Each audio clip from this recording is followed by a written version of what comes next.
morning, everyone. Thank you so much for being here. We're going to go ahead and get started on the Condo Annual Elections webinar. Just a couple housekeeping items.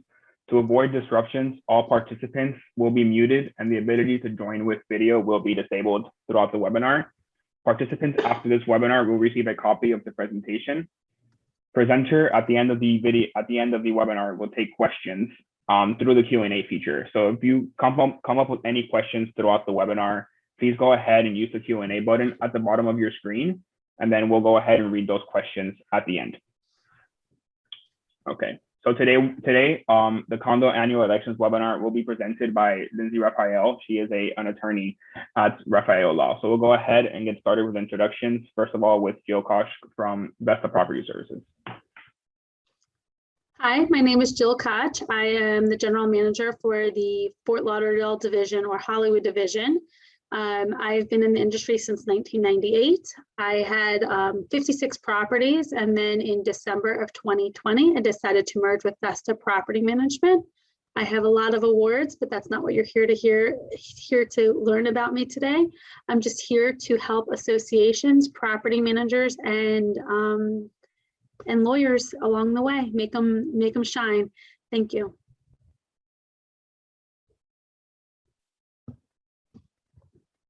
Good morning, everyone. My name is Lindsay Raphael. I have been in the community association industry since 2003. I was a former partner at Tripp Scott, where I had been practicing actually since I was 23 years old, and just recently left there a couple years ago and started my own firm specializing in association law, real estate, and contracts. And I hope you enjoyed today.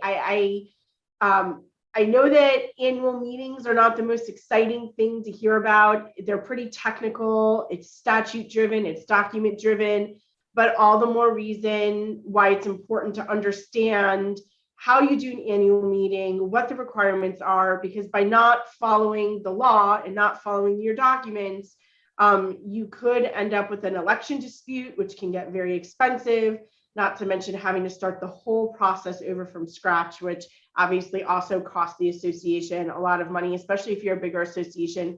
Just the postage costs alone and the printing of the paper can be expensive. So our goal today is to give everyone enough information so that everyone understands the process.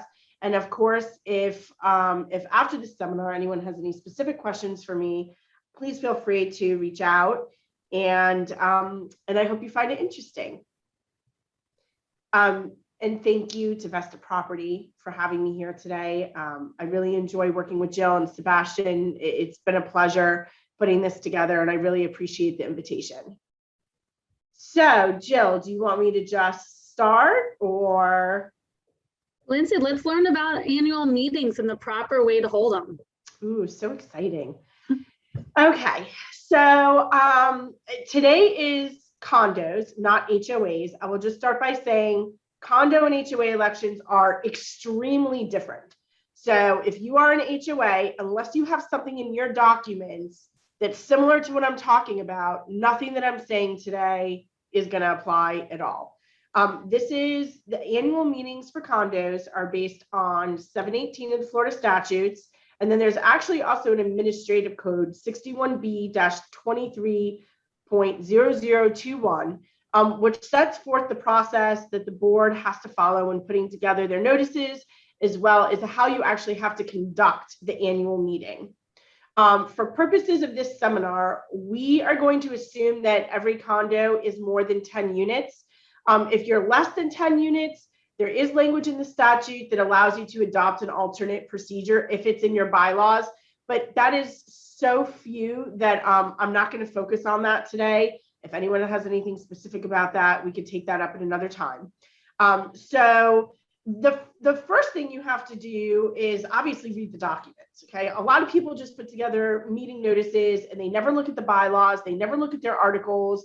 And then if it turns out that you didn't cover what you were supposed to cover, and someone challenges it, again, you may have to start the process over. So there are 4 really strict deadlines that have to be met. The first is your annual meeting notice, regardless of what your documents say, the first notice has to be sent out 60 days prior to the date of the meeting. That is the first notice that lets everybody know that there's going to be an upcoming date. It typically includes a voting certificate. If your association uses voting certificates, it'll include your notice of intent to be a candidate, and we'll get to that screen shortly, but it's a whole package. But that first notice is 60 days prior to the meeting date. You count the date of the meeting, but you don't count the date it's in the mail. So technically it's actually like 61 days. Then if someone is interested in being a candidate for the board, they are required to submit a notice of intent to be a candidate no later than 40 days before the election date. That is a hard stop. And it's not 5:00 p.m. like a lot of people think. It's not some predetermined time on the 40th day. It is a full 40th day. So if someone gets it in by 11:59 and they can prove it, they're entitled to be a candidate on the board as long as they meet the eligibility requirements, which I'll talk about next. Lindsay, what happens? I'm sorry. What happens if they get it in on the 41st day? Nope. So It doesn't matter what the excuse is. The statute has no exceptions. If you are 1 minute late, you do not go on the ballot. Thank you. And for some reason, the legislature has drafted this where the bio sheets have to be submitted no later than 35 days. I do not understand why it wouldn't be on the same date, but your bio sheets is the same thing. It's 35 days. If it is there on the 36th day, you're done. And then you have your second notice of annual meeting, which is the one that includes your ballot and your proxy. And that's your notice package. And that has to be in the mail no later than 14 days before the election date. Again, you count backwards. So you count the date of the meeting and you go backwards to 14 days. So those are your strict deadlines. When I do a notice to my associations, when I do my first meeting notice, my emails will always include, please remember, these are the upcoming deadlines so that the manager knows exactly, what's upcoming so that they can calendar it. Okay. So your annual meeting, so your annual meeting notices have to be prepared in accordance with your bylaws. So, you should never just be relying on a form. You shouldn't rely on anything that anyone else prepared for another association.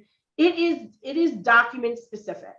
And typically that notice will have your candidate information sheet, but understand an owner could submit any candidate information sheet they want, but typically they will submit what you provide.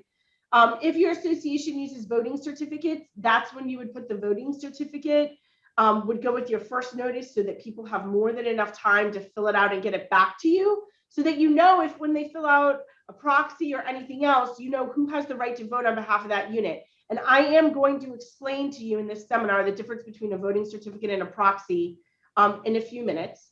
And then there's a mailing affidavit that gets included. That does not get mailed to the owners. That is just a piece of paper by whoever physically places the notice package in the mail to the owners.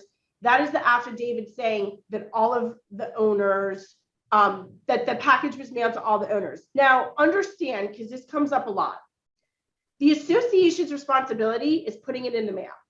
It is not making sure that you get it. So if for some reason something happens with the mail or you don't get your package, that does not invalidate the meeting, as long as the association has a mailing affidavit and can show that they did everything they can, they took it to the post office, and it went in the mail. That is where their requirement stops. It is also regular mail. It is not required to be sent certified mail or any other method. And again, this is the package that has to be sent out 60 days before the election, and it'll tell everyone the date, time, and place. Okay, so that's your first annual meeting notice. Your second annual meeting notice, and what's included depends on whether there's going to be an election or not be an election. But if there's an election, it includes the date, time, and place. And this is where you put the agenda. And again, this is where it's really important to read the bylaws, because some associations have an order of business or an agenda for their membership meetings. And if they do, that's the agenda that needs to be used. However, not all association documents have a set agenda. So You have to read the documents to see, if your agenda, and I will tell you that right now I actually have been retained to challenge an election. And one of the challenges is that they did not put the proper agenda in there, which created, it's for an HOA, but it created a whole bunch of other issues that came because they didn't follow the documents. The notice package will also have the proxy. Now, in condos, you cannot vote for a board by proxy. You have to show up in person, you have to, or to vote your own ballot, or you have to send it in advance, but you have to vote your own ballot. The proxy in a condo election is just for quorum, to try to get a quorum to have the annual meeting. So two things happen in an annual meeting. You have your election, and then you have, could be committee updates, officer reports. Some associations will have owners vote on reserves or vote on amendments. Anything that they want to put to ownership vote would happen at the annual meeting. That's assuming they get a quorum. And it's not uncommon that you have an election and not a quorum. Now, Lindsay, talk about what is necessary if someone's mailing in their ballot. What's necessary on the envelopes? Okay, so for a condo, it is secret ballot. You get an inner envelope, an outer envelope, and your ballot. Your ballot is required to be in alphabetical order. If you vote for too many people, your ballot does not get counted. Just so you know, it has to be equal or less. So you can vote for one person if you want, but if it's a 5-person board, you can't vote for 6.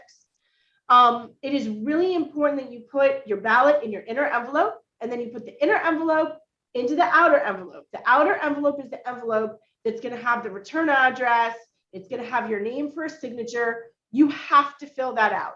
If I'm running an annual meeting and that comes back and I either can't determine whose unit it is, or the outside of the envelope isn't signed, that vote does not get counted, because I am not allowed to count a vote. I have to disregard a vote if there's no signature on the back. I also can't take it if it doesn't come with the outer envelope, because then I don't know whose unit it was, and then we can have duplicate votes. So it's really important that you read the instructions and you fill it out. What's also really important is that if you are a unit that's owned by a business entity, a trust, or multiple people, and there is a voting certificate in your package, it is really important that you fill it out and you get it back before the annual meeting, because that is the document that dictates who has the right to vote for the election on behalf of that unit. And again, I'm going to get into the difference between a voting certificate and a proxy, because it's very common for people to confuse the two. But essentially, the voting certificate is only signed by owners. It has nothing to do with a substitute person or a proxy holder or anyone who's coming in to help you out. It is strictly owners who sign voting certificates. And what that document does is it designates, so if you have a corporation, or let's say an LLC, because that's typically how real estate is held. If you have an LLC, it designates the member of that LLC who's entitled to vote on behalf of that unit. That's the person who's gonna be able to sit on the board. That's the person who can attend the meeting. That's the person who can vote for the election. The same if you have 4 people who own a unit together, is multiple owners. If someone not on the voting certificate signs it, that vote doesn't get counted. So you always want to check ahead of time. If you're unsure if you have a voting certificate on file, you always want to check with the management company to see if they actually have a voting certificate, who the name is, and whether it has to be updated. Voting certificates are good forever until either you no longer own the unit or it's revoked by a new voting certificate. Let's talk about how we know who the owners are of the house. Well, I mean, typically it's deed, obviously. Right. So the property manager would go to the property appraiser's office and we pull up the deeds and cross-reference it to what is in our owner register. Yes. In advance, if you sell your house or you change your name to your house, the owner should notify the management company of a change. Oh, absolutely. I mean, even if you're doing a quitclaim deed between family members or quitclaiming your home to a trust, you have to let the association know, because what happens is right before the meeting, and at least this is what I do with my associations, the management has to update the roster so that when we get into the meeting, it is based on what's on the public records. I can't tell you what a nightmare it is if we get into a meeting and nothing's updated, and now we have to spend hours while everyone is sitting there just to go to the property appraiser's website to be checking information, not to mention you're paying by the hour. So I try to get management to do that upfront so that we know exactly who owns the units. But again, if it's a business entity, if it's a trust, even if your documents don't require voting certificates, I would tell you that it's still better to have it on file, because then there's no misunderstanding as to who you want to have the power to vote on behalf of your unit. Back to the package. So your notice package for your second annual meeting notice is going to have your proxy and your ballot and your bio sheets, if there are any bio sheets. There's only an election if there is a number of candidates that exceeds the number of seats. So if you have a 5-member board and all 5 seats are up for election and only 3 people submit notices of intent, there's no election. When you get to that election day, all 3 of those people are automatically sat on the board. If you have a 5-person board that's up for election and you get 6 or more candidate information sheets, then you have an election. Okay. And this is going to sound like like I'm proposing this for myself, but I can't stress the importance of having your attorney prepare annual meeting notices. I know that no one likes to spend the money with the attorneys. I understand it. I know that, you know, boards feel like they're paying the management company and that this should be something that the management company does. And if you put enough pressure on them, they typically will do it because they want to make the boards happy. But I am telling you that preparing annual meeting notices is the practice of law. You are interpreting the law by reading the statute. You are interpreting the documents, which is the practice of law. For you to rely on management to make sure that they know every single detail that I know and going into this, there is a huge likelihood for a mistake. And if it's not done right, it can require you to either have to start over from scratch, or it can be very expensive. I have an election challenge right now, not where I was the attorney representing the association, but it's cost the owners $20,000 so far in challenging the election. So it's really important that couple of $100, maybe $400, especially when you're using the same attorney, because once the attorney has a form for you in their system, or at least I know this is how I do it, you know, the most expensive part, which still isn't even really expensive, is going through the documents and creating my first form. Yes, I have to update it if the law changes. I have to update it if you have amendments to your documents. But for the most part, the meat and potatoes are there. And then there's consistency every year with what's going on with your association. So Lindsay, this goes also if you're a property manager and your attorney sends you a Word form, you should also make sure you're sending that back to the attorney. So that way, if there's any state statutes that have to be updated, the attorney's doing that as well, correct? Yeah, I mean, I usually try not to do that, because the problem is that if I send something to you in Word and you're like, oh, I'm just gonna change this, and it goes out and it has my information on there and the board thinks that I prepared it, and now that something's wrong, it creates liability for everyone. So I do try to send that in a PDF. Now, from time to time, I'll have a manager that'll say, I don't know what the date's going to be in, you know, I'll just update it. But you have to remember, changing the date is not just changing the date on the first page. You have to change it on the mailing affidavit. You have to change it throughout the proxy. You have to change it in the notice of intent, and all those dates have to be correct. So, you know, you do have to be careful.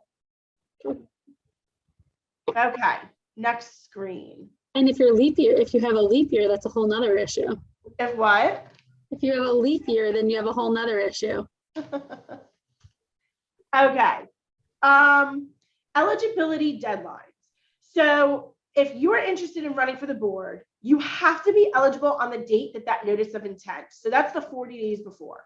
So if you are delinquent in paying any of your assessments on that 40th day that you have to submit that notice of intent, your name is not going on the ballot. Even if the next day you pay in full, it's too late. It's not based on if you're eligible the date of the election. It's based on if you are eligible the date that the notice of intent is required. You have to be a natural person. So again, you can't be an LLC. That's again why it's really important for the LLC to designate a member on behalf of the LLC, because the LLC, you know, it's an entity. It can't do anything itself. You have to be 18 years or older. And if you have been suspended or removed from the division under 718, you're not eligible to be on the board. I actually have never, in my over 18 years of practicing, I've actually never had that come up. I have delinquency come up all the time. So some people get confused. It is not, sorry, my lights just went out. It is not delinquent after 90 days for purposes of being eligible. If you are delinquent one day, $1, you're not eligible. And that includes fines. It's any monetary obligation. It could be a special assessment, a regular assessment, fines, anything having to do with like maintenance issues. And then if you've been convicted of a felony in Florida or the United States District or Territorial Court, in any other jurisdiction that would be considered a felony in Florida, you're not eligible to sit on the board unless your civil rights have been restored for at least 5 years. Now, Lindsay, what if you are married to somebody, you run for the board, but you're not on the deed? So in Florida, if you have 10 or more units, co-owners cannot sit on the board together unless you own more than one unit. So I'm going to just use myself for an example. My husband and I own a house, right? We own a condo, and I am not on the deed to the home. Okay. And I still run for the board? It depends on what the documents say. So Florida does not have a requirement that you have to be an owner to sit on the board. That is document specific, which again is really important to read your articles and your bylaws, because that could be in either one of the documents. Your documents are allowed to have a restriction that you must be an owner. And you'll see it very often with the developer language, that it'll make very clear that while the developer is in control of the board, they don't have to be owners to be on the board. But post turnover, it'll say that you do.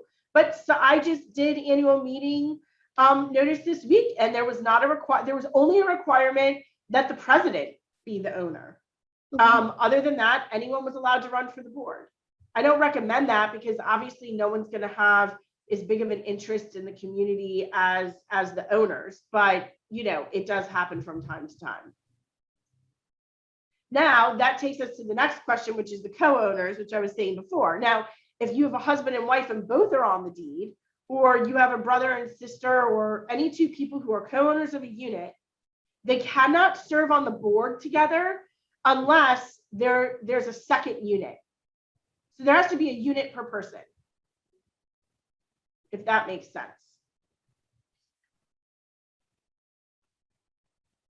Nominating committees are not allowed in Florida for condos, only for HOAs.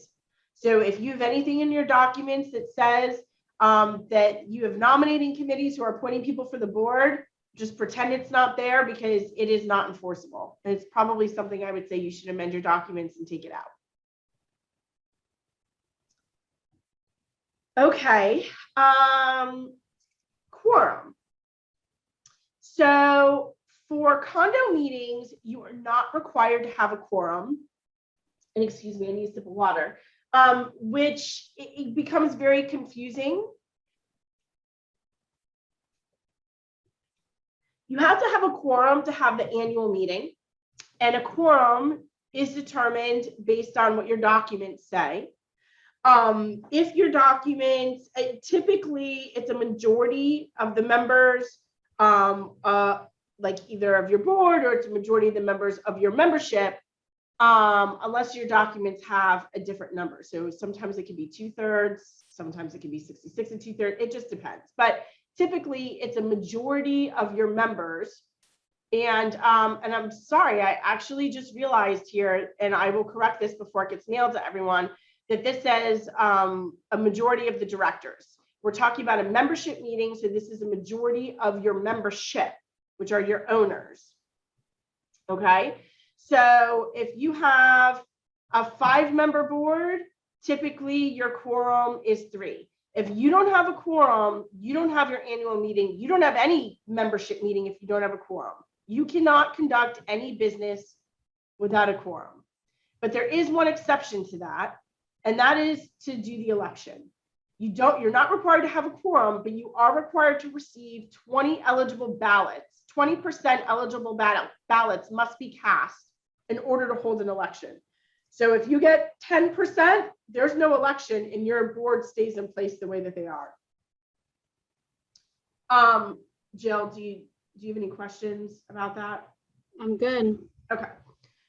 Proxies. So this is where people get confused between proxies and voting certificates. Like I said before, a voting certificate is only signed by the owners designating an owner to do something on behalf of the unit. A proxy is the owner of the unit granting someone else the authority, a non-owner of the unit, to vote or attend on behalf of the owner. So if you have multiple owners, or again, an LLC or a trust that owns the unit, the person who has to sign the proxy is the person who's in your voting certificate. So it all starts with the voting certificate. If you're just a single owner, that owner signs it. That's easily verifiable by the deed that that person is the owner, and that person can grant authority. Now, for elections, you cannot vote by proxy, but you can use proxies for other. I mean, you can use the proxy to establish quorum. And then, of course, there are several other membership meetings like votes for amendments and other business that can be discussed where proxies can be used other than an election. Suspension of voting rights. So if you have suspended someone because either they've been in violation of the documents or they're delinquent in paying assessments, that person does not count towards your quorum. And the board has to do it at a board meeting. But if an owner is more than 90 days delinquent in paying any monetary obligation to the association is allowed to suspend that owner's right to vote. Now, Lindsay, you can't suspend that vote at the meeting. You have to give prior notice to the suspension. Yeah, it has to be done in advance. Correct. How far in advance should it be done? I mean, it really should be done in advance before that second notice goes out. Okay. Should the attorney be present at the annual meeting? If you are not having an election, I mean, the annual meeting is a nice time for the attorney to be able to come and see the membership and kind of that once a year, because some associations don't have the attorney come out often. So it is a nice time for the attorney to pop their head in and be like, hi, put a face with the name, talk with the board, meet the owners. But if you're not having an election, it certainly isn't required to have an attorney there. And it's probably a waste of money to have the attorney there.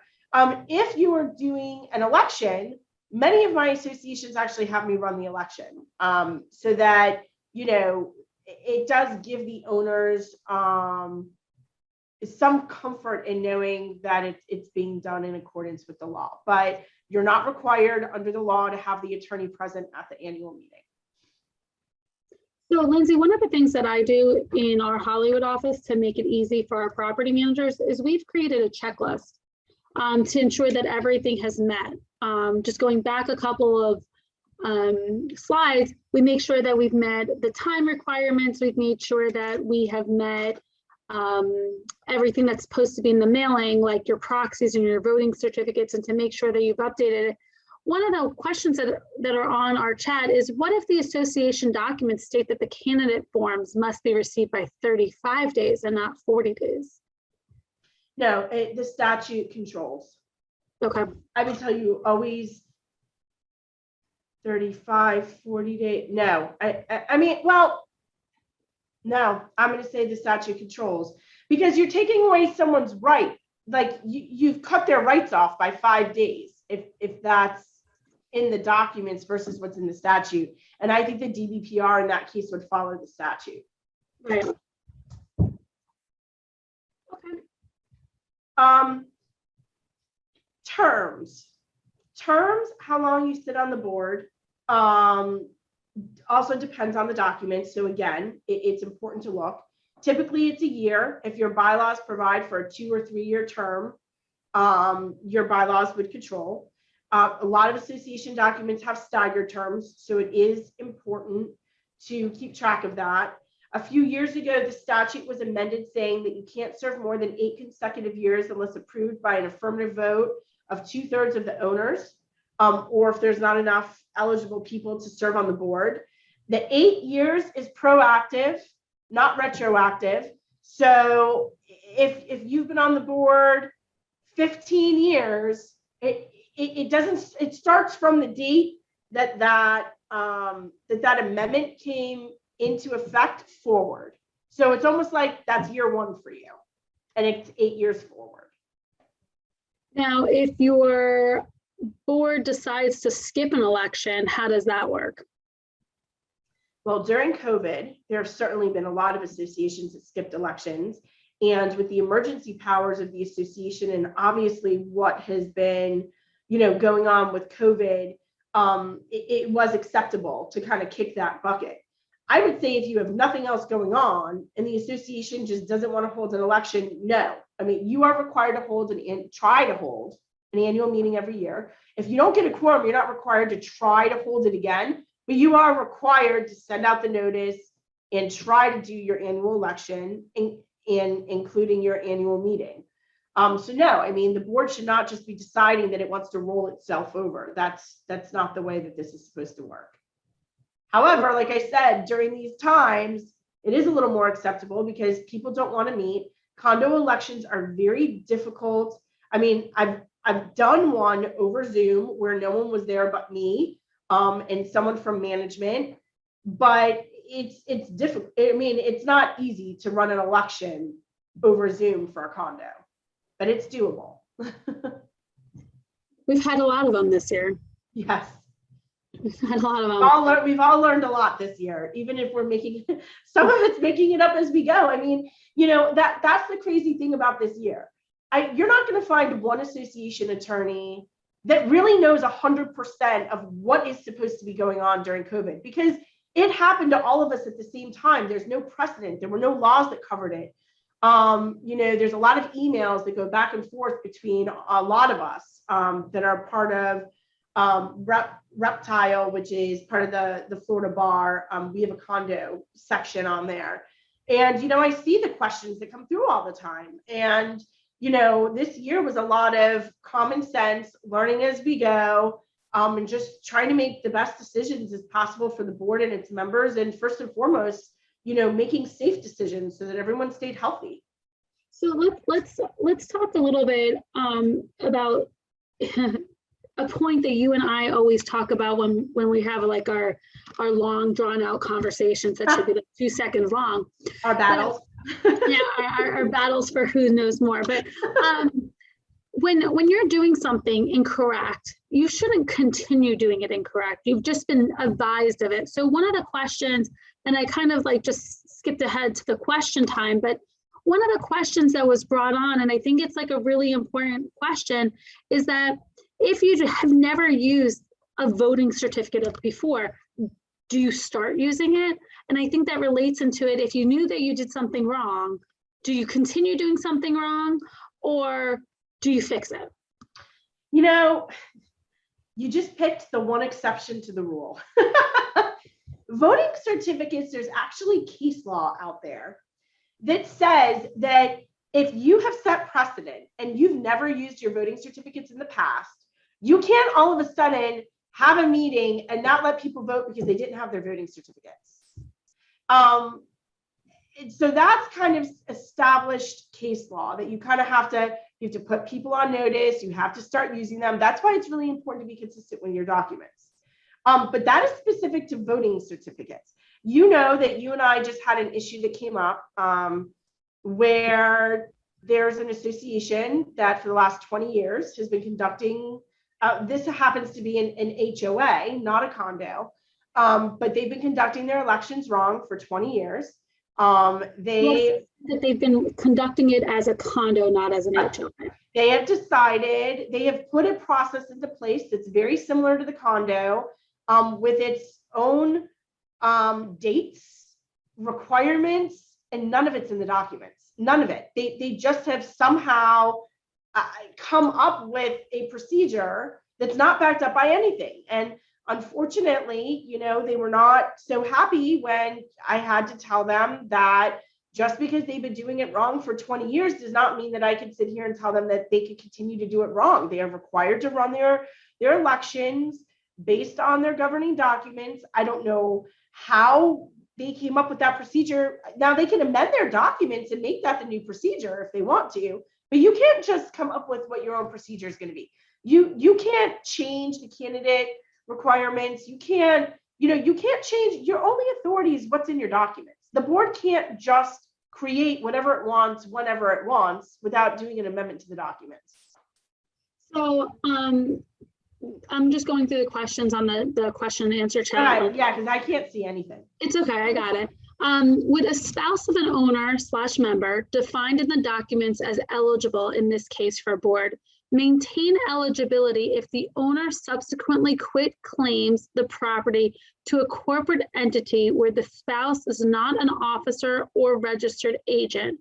Or would the non-owning spouse lose their eligibility due to the unit owner no longer being a natural person as defined in those same documents? Okay, let me make sure I understand the question. Okay, good. At one point, there was a husband and wife, natural people who owned the unit. Right. Well, the first question is, do the documents require you to be an owner? Let's just assume that you're required to be an owner to sit on the board for this fact pattern. Otherwise, the answer is not going to make sense. So you have a husband and wife who are both on the deed, both at one time eligible to sit on the board, but they quit claim deed it to an entity. And so now the question is, who's eligible to sit on the board?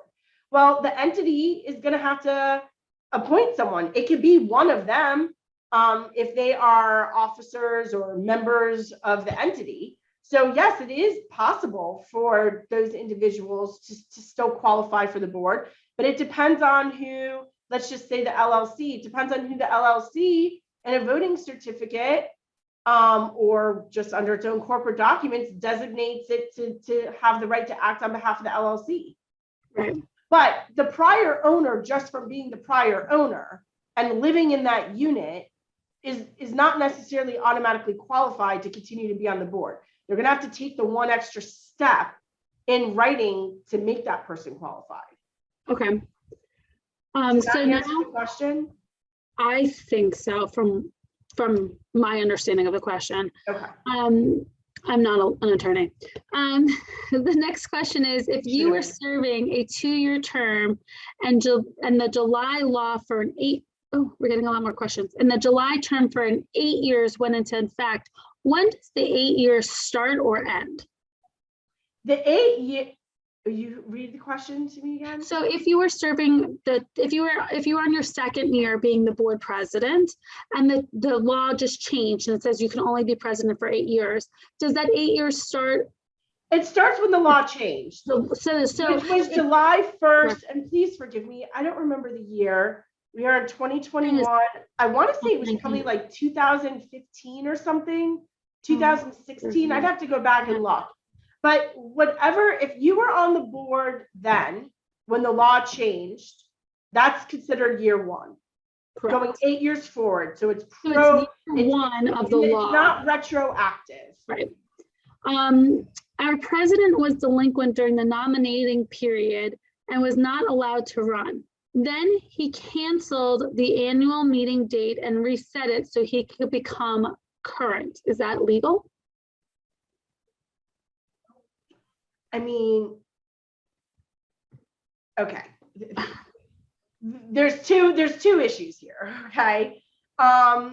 Let's just take, is a board allowed to reschedule a meeting? I mean, unless there's something in your documents that says it has to be held on a certain date, which, by the way, there are times where like it's just not possible to do that.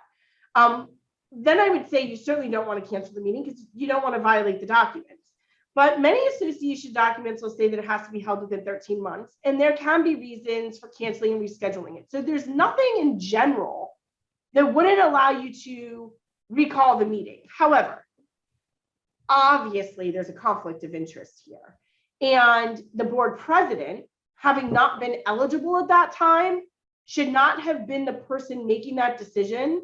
And if the board was making that decision, he or she should have recused themselves and not taken any position on it, because you cannot use or should not use your position on the board to benefit yourself personally. And clearly, clearly canceling a meeting just so that you can pay and become eligible to run for the board, that affects everybody else that timely submitted their notices of intent. So, I mean, there's nothing in the law that obviously addresses that, but I mean, I would obviously say that that's a serious conflict of interest, and I wouldn't be comfortable with that as the attorney. I just want non-legal advice to all those board members that are out there. If you are a board member, you should always remain in good standing, whether that is violation on your homes or financial. You should be upholding the law and making sure you're following the law. So if you're getting your aged receivable report from your property management company and you're on that aged receivable report, you need to ask the question first, or your property manager needs to advise you first that there's a problem with your account. Yeah, I mean, and you're in an easy position to be able to do that. So when that first notice goes out, you just contact management, make sure that you don't have any issues that would make you ineligible. And Jill, to back up what you just said, as a board member, you're supposed to be setting an example of what you want from people in the community. And something that you're going to hear a lot, and this word gets thrown out around all the time, is selective enforcement and conflict of interest. I remember when I was a really young attorney, my mentor at the time told me, the appearance of impropriety is impropriety. Because even if it's not true, if everyone believes it might as well be true. It's what people believe, it's what's going to affect you. And if you are sending a violation letter out to your owner because they either have a dog violation or they're leaving stuff in front of their unit and you're doing the same thing, that's a problem. Because again, you are putting yourself in a different position because you're sitting on the board. You're not following your documents. And certainly you shouldn't be doing that. I mean, I understand there are a lot of people that run for the board because they have a personal agenda, but obviously that's not supposed to be, the reason for running for the board. So Lindsay, we have a lot of really great hot topic questions here. Let's do them. So the next one is a battle within my office, right? When you approve or enter the recording of the minutes when do you approve or enter the recording of the minutes for the annual meeting? Do you do it at the next meeting or do you wait until the next annual meeting? Now, I'm going to tell you what I recommend from my office is we do it both. Because in order for us to enter into Sundays or the banks want to see who the new board members are for signature cards, you have to approve it at the next meeting, but then it is on the annual meeting agenda to do it at the next annual meeting to approve the minutes again. So what's the correct process? Well, your minutes are supposed to be approved at your next membership meeting. So it doesn't have to be your next annual meeting. It could be any membership meeting that comes up in the year. But obviously, as time goes by, people start to forget, and you are asking someone or the secretary to attest to what happened at the meeting. So I would probably say that the best thing to do is get the minutes memorialized right away, get it to the board, for them to review, even if it has to be approved by, a unanimous consent in advance or something along those lines, and then ratify it at your next meeting. That way, you haven't had 6 months or a year goes by because no one's going to remember what happened a year from then. But it doesn't just have to be the next annual meeting. It's at any membership meeting. And that's the same for the board minutes. Board minutes are supposed to be ultimately approved at the next board meeting. But they should be going to the secretary in advance to see, I think, very closely after that meeting is held. Right. While memories are still good. So just to let those property managers out there know, make sure this is on your checklist. After your annual meeting, notices go out. After you have your annual meeting, you put on there that you've updated Sundays and you put on there that your board meeting minutes have been approved. Most attorneys, if you deal with Lindsay, she wants to see the annual meeting minutes anyway, so she makes sure she has it in her files and she makes sure that her property managers are staying on target. So make sure you put that on your tickler to make sure that you are following those procedures. Also, it's important to do your minutes right. And I see a lot of minutes out there that Well, that's one of our conversations coming up. So make sure you don't give too much away, but you can answer. Okay. Well, let me know if you want me to participate in that, because I will say, like, even from a liability standpoint, if you don't mind me like touching upon this for a minute, you should not be memorializing every single conversation in your meetings in your minutes. Your minutes should be your date, your time, your place, who attended. Obviously, if it's a membership meeting, like the annual meeting, it's going to be whether you have a quorum of the members, who was appointed as the chair to run the meeting, and if there are motions made. You're not supposed to go into the discussions. And I actually really don't like all that detail in there, because one, it can be held against the board at a later time. And there's no legal reason for it to be in there, unless there's something really important that you want to make sure that like it's memorialized in there. And two, if someone takes it down wrong, when it's in your minutes, it's official. So it's supposed to be whatever motion is made, who made the motion, who seconded the motion, and the motion should be verbatim for how it's read. So if I know, like if I have an association, let's say they're doing a special assessment meeting, or voting on something really important, a lot of times I'll draft the motions in advance for them to read into the minutes, so that they can give to the person taking the minutes. So that's exactly the way that the motion should be read. Okay. Now, this is going to be a favorite for you. Okay. Okay.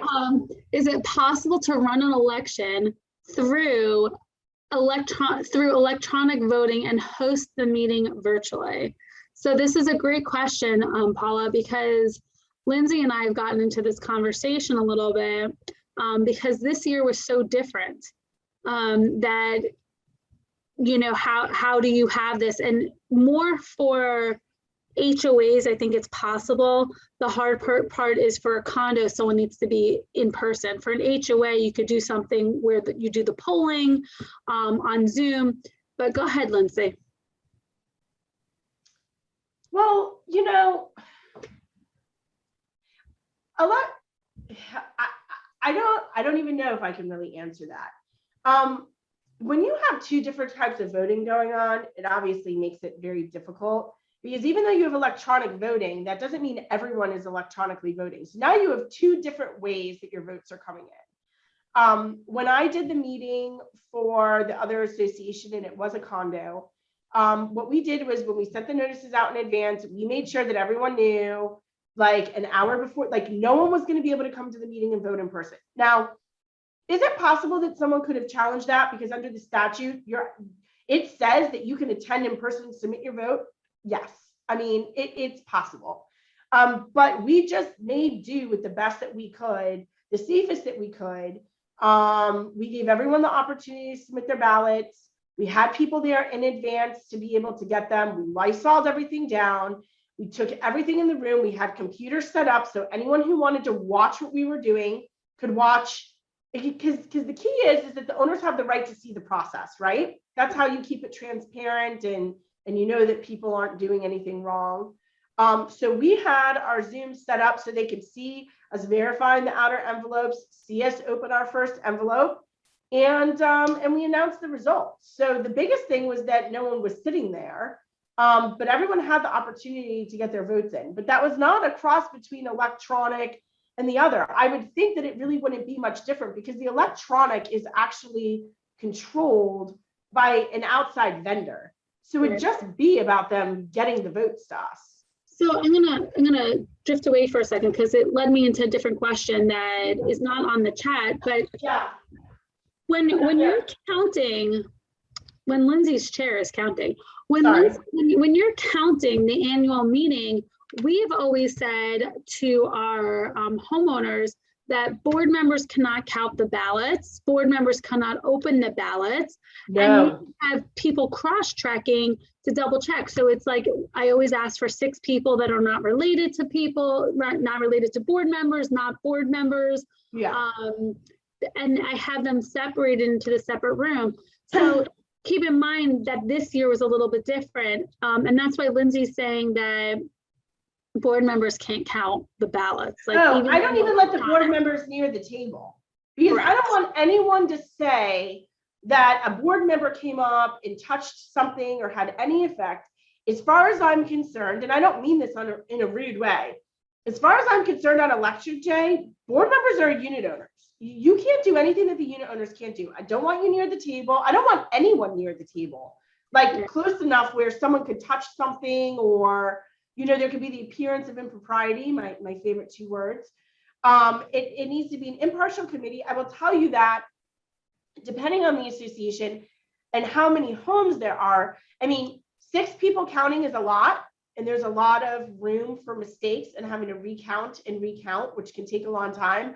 I usually offer to be one of the counters.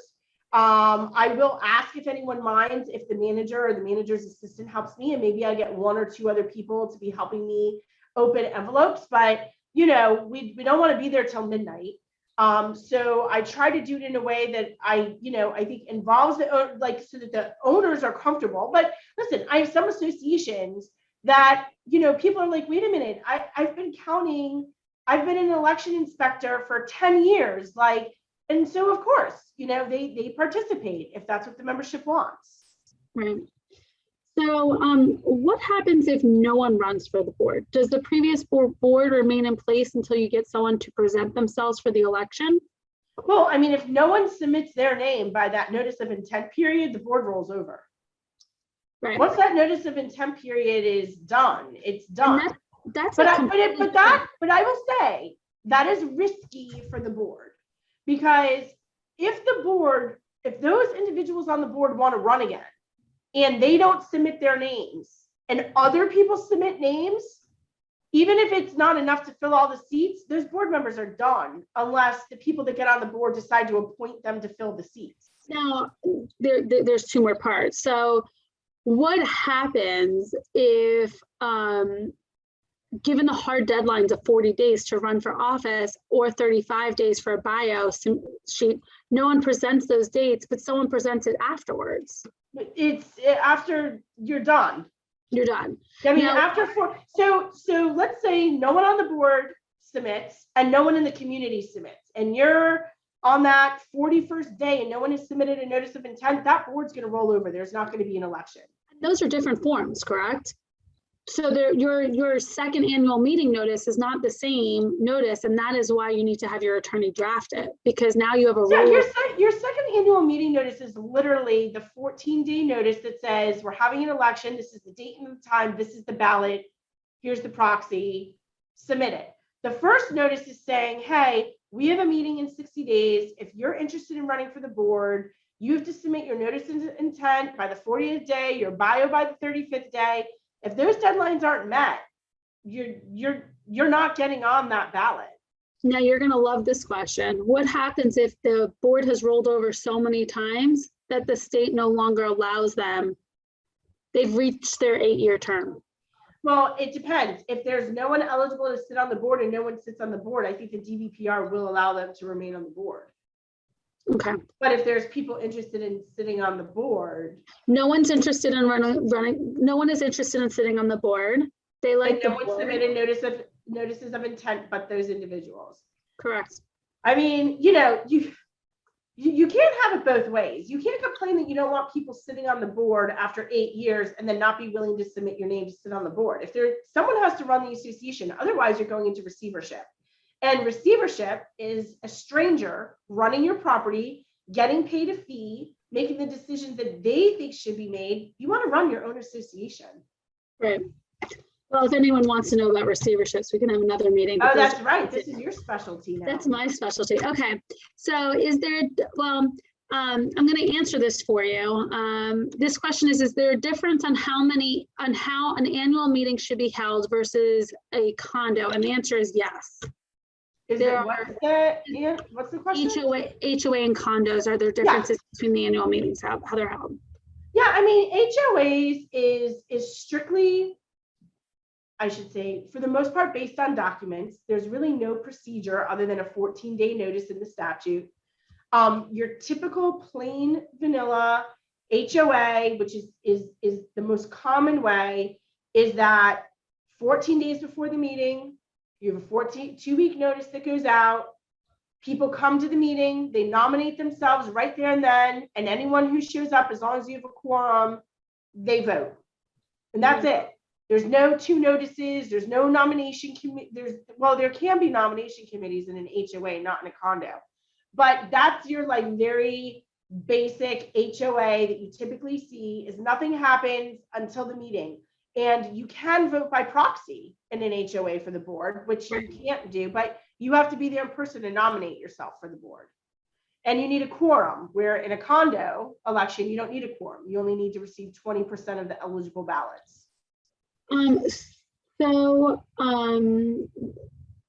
This next question, we have a couple of questions that don't relate to annual meetings, so I'm going to kind of hold off on those. But the next question says, how could a board member be on the board if they're ineligible to run? I mean, they shouldn't be. I mean, if they weren't eligible to run, they shouldn't be on the board. I mean, I guess the question is, what do you do about it after the fact? I mean, technically they weren't eligible. They certainly can ask the person to step down, but if the person's not willing to step down, you're probably gonna have to get the DVPR involved. Now, and by the way, you can be eligible at the time of running and become ineligible while you're on the board. So let me just mention that for a second. So if you are on the board and you become delinquent more than 90 days in paying any monetary obligation to the association, you are deemed to have automatically resigned. That is not that you have to send in your resignation or someone has to physically remove you from the board. You're gone. right. So if you hit that 91st day, you are no longer on the board and the rest of the board can fill the position. So this question comes up again, Lindsay, and I think we're just going to ask for clarification a little bit. The question is, what happens if no one runs for the board? So I guess what we're saying is, you already have a board in place from the prior. You have a board in place is for anonymous attendee. Is the question I guess I'm going to ask you in return is, if you're saying that your board that is currently there does not want to run and you have no additional people that want to run, then you would resort to the state and you would go into receivership. No, I think not wanting to run and being in place are 2 different things. Like the person's going to have to resign. So if no one wants to run, no one submits notices of intent, and there's a board in place, that board rolls over and they continue to be the board until either they resign, are recalled, or the next annual meeting if someone submits their notice of intent.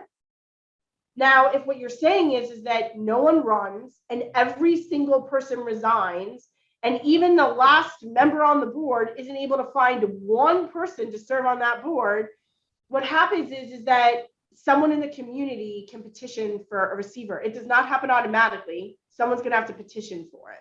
Correct. Now, I do not recommend that. Obviously, it's a great little process. Okay, so here's a couple questions that don't really relate to annual meetings, but we'll go into them, and then we have some more for annual meetings. But can the board vote on raising the maintenance fees on their own, or do they have to have a vote of the owners? all right, so we're talking about a budget. We're talking about a budget. Yeah. So the board, unless your documents say that the budget is approved by the owners, your budgets are always done at a board meeting. It's a budget meeting, but it's a board meeting, proposed and voted on by the board of directors. So your board creates your budget, of course, with the help of management. Board decides what it's going to be. If your budget exceeds 115% from the year before, owners can petition to put it to vote. But the owners, and I can't remember the percentage. I can't remember if it's 10%, but there's a percentage that have to petition the board for it. If no one does anything, even if it's over 115%, it stays in place. There's a deadline in which they have to petition to have it voted on by the owners. But yes, typically budgets are on the board. Okay, so I'm gonna, we have 4 more questions in the chat, and then those are going to be our last 4 questions, okay? Okay. Once the documents are selectively enforced by a majority of the board, can they be upheld in the future? Oh, this is, I love that. So if you have not enforced your documents in the past. Right. Yes, there's a way to jumpstart them. So well, I'm just going to take an example. Let's say you live in a condo that doesn't allow dogs to be over 50 pounds. And for the last 3 years, you've been having, and I'm not going to get into service animal or anything like that. Let's just, you know, your typical restriction. 50 pounds. And for the last few years, the board has not been enforcing it. So now you have 10 people in the building with 100-pound dogs that are in violation. You have a new board comes in and they want to enforce it going forward. You can't tell those people they have to remove their dogs. I mean, of course, unless the dog is like dangerous and aggressive and hurt someone. You essentially have to grandfather in the people that are technically in violation. And then you send a notice out to everyone letting them know that on a certain date, you're going to enforce the documents going forward. Please remember you're not allowed to have dogs that exceed 50 pounds. If you violate this, this is what we're going to do. You're not going to be able to keep the dog. We're going to get an injunction to have the animal removed. And you can do that in a newsletter. You can do it in a letter. But essentially what you have to do is you have to republicize those restrictions and grandfather in the people that were in violation. And then that jumpstarts your documents again. Okay. So, and in order to do that, make sure your attorney reads the letter that you're jump starting. I'm just going to add I would have if you're doing a grandfathering in process, I would have the attorney do that. Okay. So, and you want to, and by the way, it's not as simple as it sounds. You want to have a process in place. Like the last one I did for pets, it was you have 30 days to submit pictures of your dog, registration of your dog, whatever the requirements were. If not received by that date, we are going to assume your dog is new and your dog isn't going to be grandfathered in. So there's like a whole process with the timeline so that the board, because it's important, you have to know exactly who you're grandfathering in, and the grandfathering in is specific to the animal. So when the animal passes away, sorry, I don't mean to say that so harshly, but when the animal's it passes away, you can't replace it with another animal that violates the declaration. You're bound by the declaration. The exception is specific to that animal. Correct. Now, just, I mean, like this is another question that kind of goes off into another world, but can we amend our documents or bylaws at an annual election meeting, or do we need a 2/3 vote to amend any document? Well, those are 2 different questions. Yes, you can use if you have a quorum. So yes, you can do it at any membership meeting. So you can either call a membership meeting at any time you want to put it to vote. Most documents require at least 14 days notice. Some documents may require more notice, but the law, the minimum is 14 days notice. And you could do it at your annual membership meeting, or you could do it at any membership meeting. Now, the vote requirement to accomplish that is based on your specific documents. And it depends on which document you're amending. If you amend the declaration, you have to look at your declaration. You cannot amend your documents or your bylaws on your own. You do need to seek legal counsel for that. You can't just. That is the unlicensed practice of law. Correct. You can't do that. So I think that answers that one. But I will tell my boards that if you want to go through it and kind of come up with because it's important for me to do a good amendment. I need to know what's going on in your property, and who knows better than the people that are living there. So I will say, I mean, some associations will just say, we want sale restrictions, we want leasing restrictions, we don't want commercial vehicles, and I'll just come up with standard language, propose it to the board, and then we can mark it up based, on whatever they want changed. Right. But if there's a lot going on and they are really trying to accomplish something very specifically, I will say, go through the documents, let me know what it is, and we can either sit down and go over it. I can make recommendations, or you could send your recommendations to me and I'll tweak it depending on whether, I think it's written the right way or not.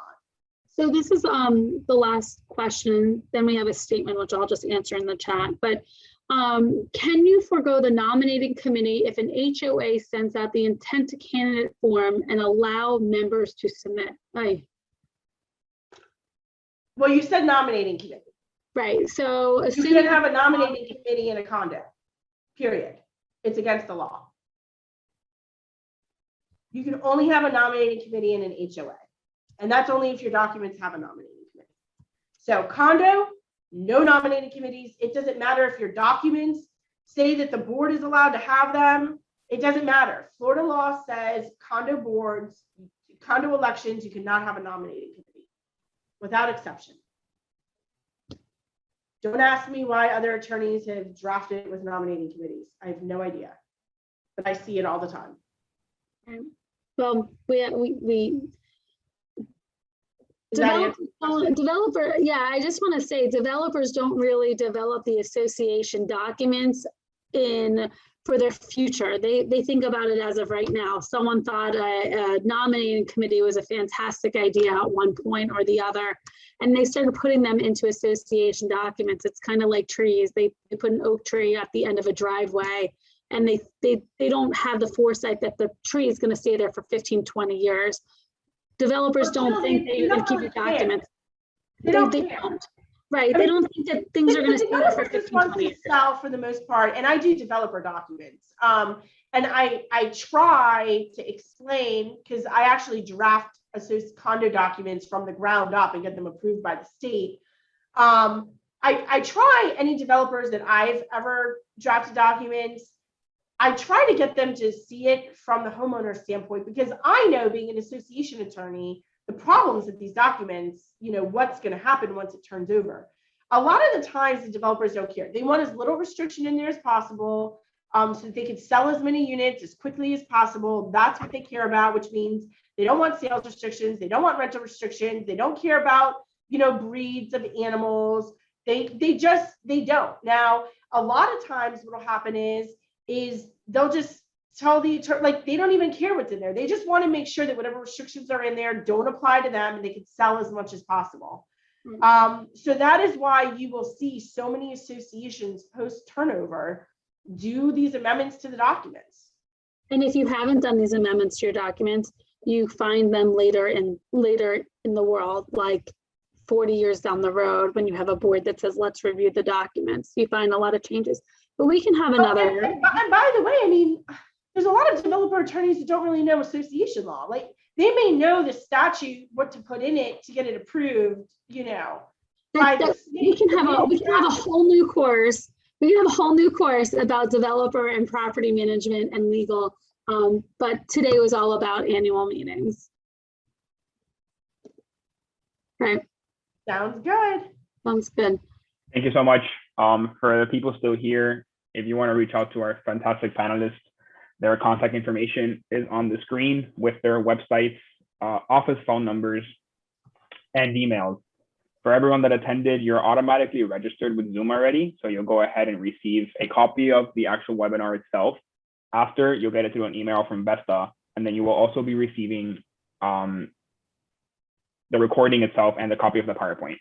So thank you so much for everyone for joining, for taking up an hour of your morning. And thank you so much to Lindsay and Jill for taking up their time and being with us here today. As always, if you have any questions, please do not hesitate to reach out. We are here to assist any association residents, any CAMs, anything that is in the association realm.